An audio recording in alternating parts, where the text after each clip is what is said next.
Thanks for joining me here in my Capitol office, and thank you for giving me another opportunity to serve as your state representative here in Lansing. It is an absolute honor fighting for our shared Northern Michigan values here at the Capitol on a daily basis. I wanted to provide you a quick update on a couple of things that we accomplished this year here in Lansing, but first, it is important to note that this was the first year in the last decade that Michigan experienced divided government. And personally, I think we learned a lot of lessons that we can implement heading into next year.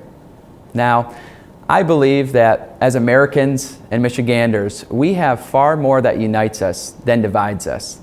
But the unfortunate reality is that politics has become too divisive. Now, I'm unashamed to tell you that I am a conservative Republican, but I do have the pleasure on a daily basis of working across the aisle with Democrats, despite our disagreements, finding areas that we can agree on. I do believe it is possible that we can fight passionately for our sincerely held beliefs and fight about the differences in our principles, but still yet find areas to compromise on policy. And I am proud to say that is what we did this year. And there are a couple areas that, as Michigan, we should be incredibly proud of. First, we reformed our car insurance system. We, as Michiganders, pay the highest car insurance rates in the entire country, and for 30 years have not had choice of what level of coverage we would like to have. Well, we fixed that this year, and in July of 2020, every single driver is going to see rate relief. We also reformed our criminal justice system. We need to ensure that we're not over-criminalizing people in our state, and we're also providing real opportunities for those who want to re-enter our society and be a part of its success. And third, in the Michigan House, we reformed our open records laws. I think it's important that the public we serve have access to what we're doing on a daily basis and how we're fighting for them.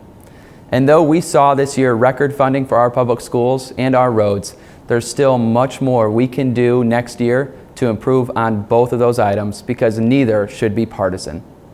Now, at the end of the day, as Republicans and Democrats, we can either do one of two things.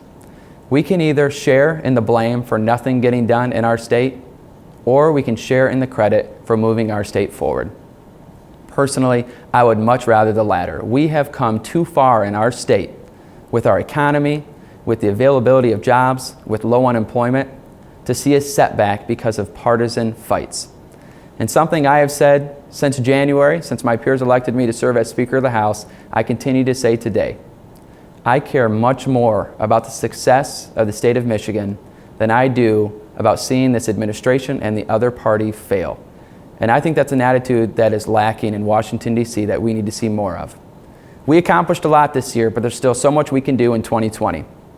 I look forward to partnering with Senate Majority Leader Shirkey and with Governor Whitmer, and as House Republicans partnering with Democrats on the other side of the aisle to move our state forward. I do hope you all have a very Merry Christmas and a Happy New Year with your families, and I look forward to staying in touch with you in 2020.